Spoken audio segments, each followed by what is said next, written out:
Hi hello నేను మీ Veena. Welcome to Veena food and blogs. ఈరోజు మీ అందరి కోసం ఊతప్పం మరియు పల్లీ చట్నీ రెడీ చేసి చూపిస్తాను రండి. మొదటిగా ప్యాన్ పెట్టుకొని వేరుశనగ పప్పులు వేయించుకోవాలి. పల్లీలను బాగా డ్రై రోస్ట్ చేసుకోవాలండి. సిమ్లో పెట్టుకొని కొద్దిగా రోస్ట్ చేసుకుని అందులోకి పచ్చిమిర్చి యాడ్ చేసుకున్నాము. పచ్చిమిర్చి వేరుశనగ పప్పులు రెండింటిని మిక్స్ చేసుకొని ఫ్రై చేసుకోవాలి.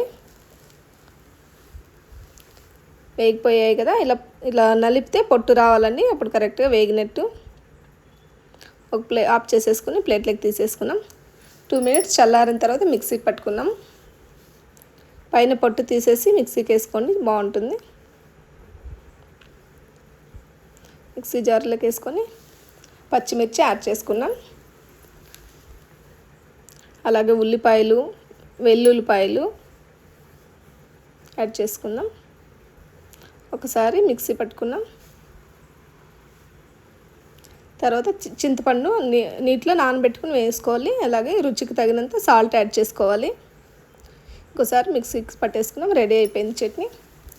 స్టవ్ మీద ప్యాన్ పెట్టి ఆయిల్ హీట్ అయ్యాక కొద్దిగా ఆవాలు వేసుకోవాలి.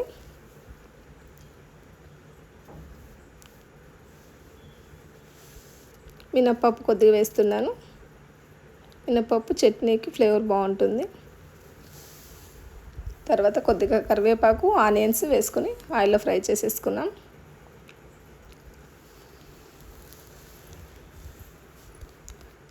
ఇలా కొద్దిగా ఫ్రై చేసిన తర్వాత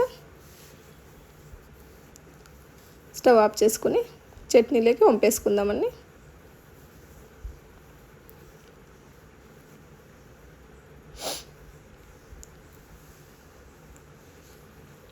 ఆనియన్స్, కరివేపాకు ఫ్రై అయిపోయాయి కదా, చట్నీలోకి వేసి మిక్స్ చేసేసుకుందాం.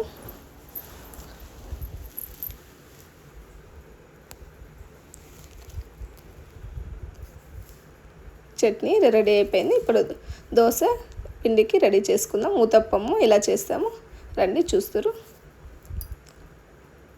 బాగా పులిసిన పిండి అయితే బాగుంటుంది. ముందు రోజు దోశ వేసుకొని మిగిలిన పిండి ఊతప్పంలాగా చేసుకుంటే చాలా టేస్టీగా ఉంటుంది. కొద్దిగా సాల్ట్ యాడ్ చేసుకోండి. చేసుకుని ఇంకోసారి మిక్స్ చేసేసుకోవాలి. కొద్దిగా కొత్తిమీర, పుదీనా యాడ్ చేస్తున్నాను. క్యారెట్ తురుము కొద్దిగా, అలాగే పచ్చిమిర్చి కచ్చాపచ్చిగా దంచి పెట్టుకున్న పచ్చిమిర్చి వేసుకోండి, లేదంటే కట్ చేసైనా వేసుకోండి. నేను కచ్చాపచ్చిగా దంచినది వేసుకున్నాను. కొద్దిగా కరివేపాకు కట్ చేసుకున్నది, అన్నిటిని బాగా మిక్స్ చేసుకున్నాం. తర్వాత కట్ చేసి పెట్టుకున్న ఆనియన్స్ కూడా యాడ్ చేసుకుందామండి.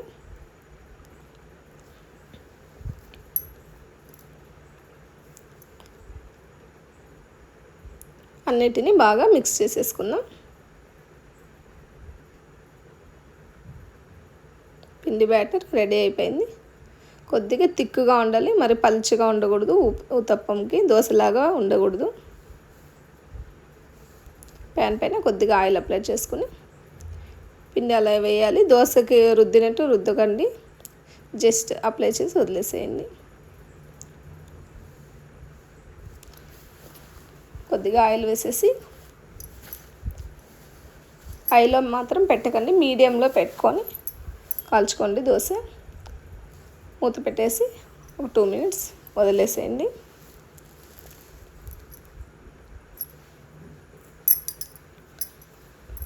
పైన మనము అప్పుడే పల్లీ చట్నీకి పొడి చేసుకున్నాం కదా, పల్లీల పిండి కొద్దిగా తీసుకుని కారం మిక్స్ చేసుకుని పైన దోశకి వేసుకున్నామంటే బాగుంటుంది. నచ్చితే వేసుకోండి, కానీ చాలా బాగుంటుంది కారము, పల్లీల పొడి.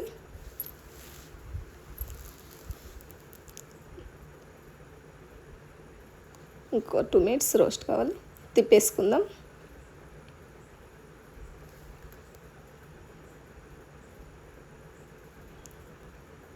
ఇంకో రకం దోశ వేసి చూపిస్తారండి. ఇప్పుడు చిన్న ప్యాన్ పైన వేస్తాను, పిల్లలకి చాలా ఇష్టంగా తింటారు. మనం పోపు వేసుకునే ప్యాన్ ఉంటుంది కదా, దానిపైన వేసుకున్నామంటే షేప్ కరెక్ట్గా వస్తుంది, చిన్నగా ఉంటాయి. పిల్లలకి లంచ్ బాక్సులకు పెట్టడానికి ఈజీగా ఉంటుంది. అలాగే దోశ వేసేసుకుని ఆయిల్ అప్లై చేసేసుకున్నాం.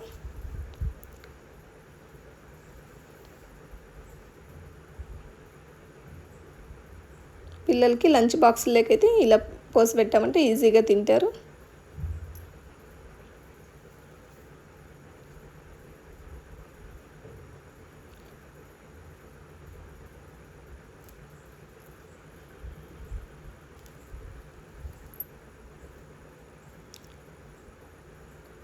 చూడండి చిన్న ప్యాన్ పైన చాలా బాగా వచ్చాయి.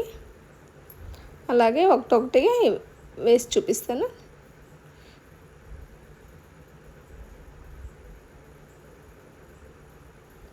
దోశ బ్యాటర్ వేసేసుకుని కొద్దిగా ఆయిల్ అప్లై చేసుకున్నాం.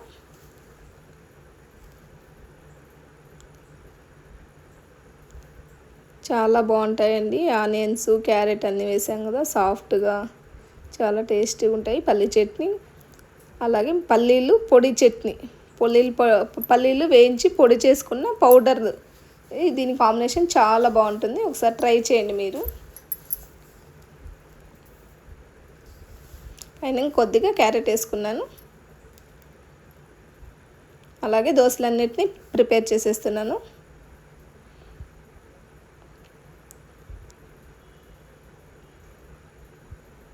మీరు ఒకసారి తప్పకుండా ఇంట్లో ట్రై చేసి ఎలా వచ్చిందో కామెంట్ బాక్స్లో కామెంట్ చేయండి. సబ్స్క్రైబ్ చేసుకోండి, లైక్ చేయండి.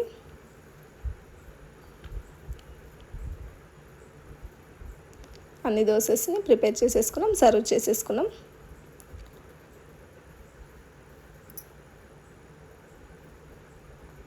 నేను ఒక దాంట్లోకి పల్లీలు పొడి వేసాను, ఒక దాంట్లో క్యారెట్ జెల్లాను. పైన మీకు ఇష్టం వచ్చినట్టు వేసుకొని పల్లీల పొడి విత్ పల్లీ చట్నీ సర్వ్ చేసేసుకుందాం.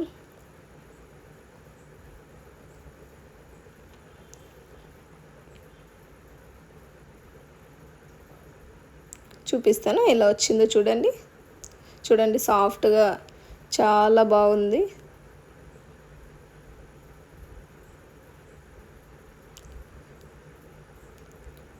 చాలా చాలా బాగుంది ఫ్రెండ్స్. తప్పకుండా ట్రై చేయండి. పిల్లలకి పెద్దలకి చాలా ఇష్టంగా తింటారు. Thank you for watching.